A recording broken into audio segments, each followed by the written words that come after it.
Hi guys, welcome back to episode 3. This video will be about how Moses and bad things happening to his people. And I don't know if I'm going to say this correctly, but we'll be in Exodus 12. So here's my mom. And I have my Bible right here so I can read some things. And she's also going to read some things because I'm not the best reader. So we're talking about the plagues, and if you guys are a little bit younger, plagues mean bad things happening to the city and all of that stuff. So we're starting, and there's 10 plagues, and there's 10 bad things happening because Moses, who's the It king? happened to Pharaoh. Pharaoh wouldn't let, if a mother gives birth and a boy is the gender, then he has to die. So they hid Moses in a basket, and they put him, the mom hid him somewhere, and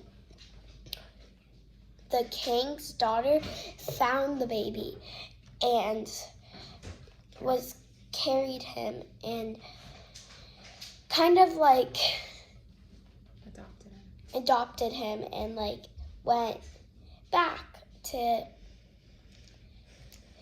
the palace, and they kept him.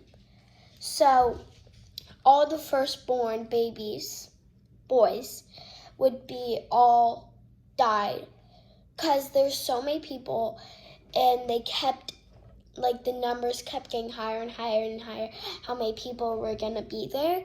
So the king thought, like, oh, I'm probably going to get kicked out of king and I won't be the king anymore. So he said the firstborn boys will have to die. So Moses is the baby's name, and bad things were happening to Moses's people, and they're slaves.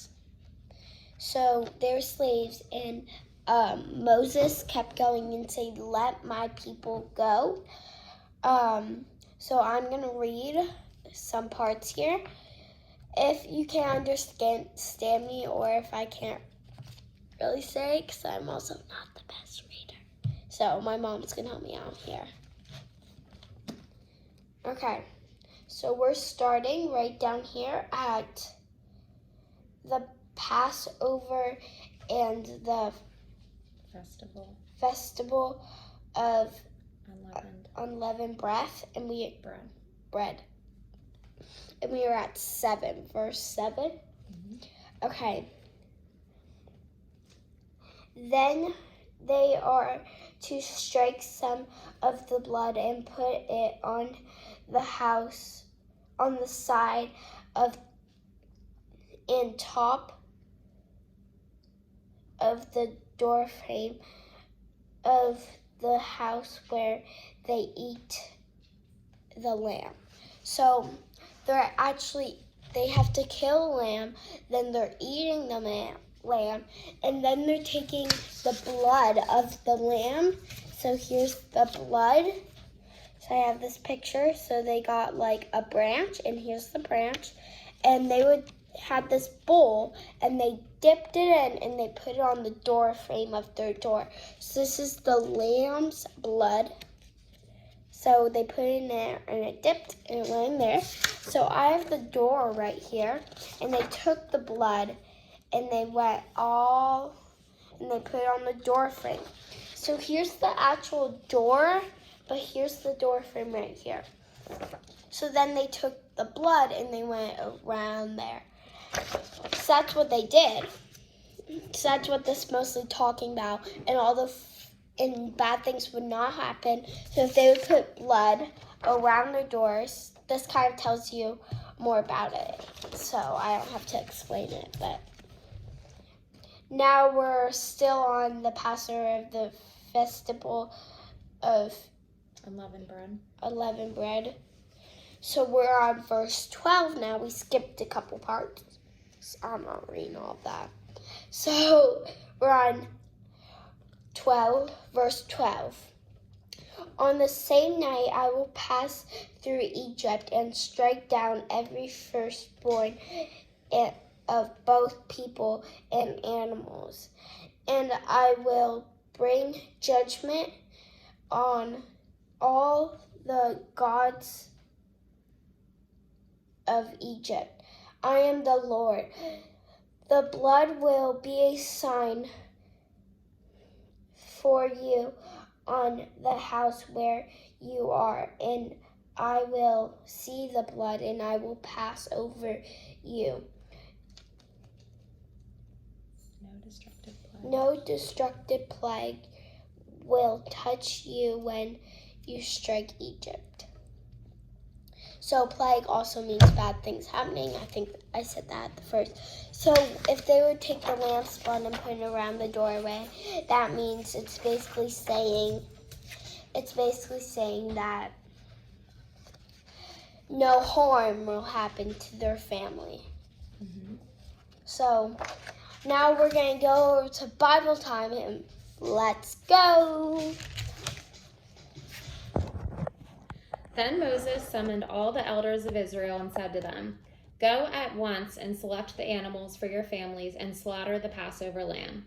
Take a bunch of hyssop, dip it into the blood in the basin, and put some of the blood on the top and on both sides of the doorframe. When the Lord goes through the land to strike down the Egyptians, he will see the blood on the top and sides of the doorframe and will pass over that doorway. And he will not permit the destroyer to enter your houses and strike you down." At midnight, the Lord struck down all the firstborn in Egypt, from the firstborn of Pharaoh who sat on the throne to the firstborn of the prisoner who was in the dungeon, and the firstborn of all the livestock as well. Pharaoh and all of his officials and all the Egyptians got up during the night, and there was loud wailing in Egypt, for there was not a house without someone dead. So after all of these plagues, Pharaoh does let the people go, and they do escape, but that's a whole nother story for tomorrow or a different day. So my mom told me this one time, that actually Pharaoh's son Okay. actually died. Yeah, I just said that. Yeah, Pharaoh's son died. Because he didn't put the blood, and harm happened to him because Jesus had his, and he didn't kill a lamb and take it and put it around his door. So actually his baby boy died. That would be really hard.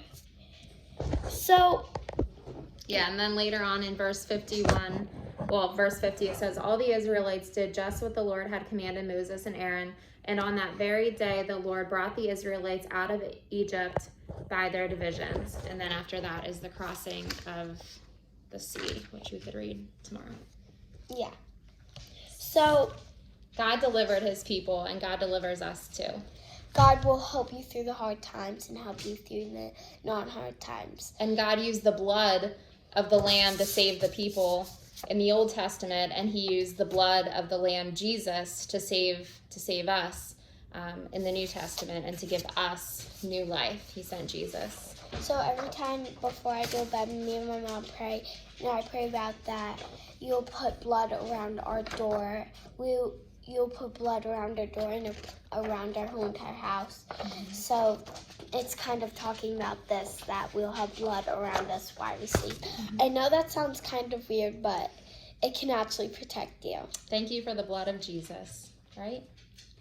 All right. Bye, guys. I hope you watch the 1 and 2. Bye. Bye.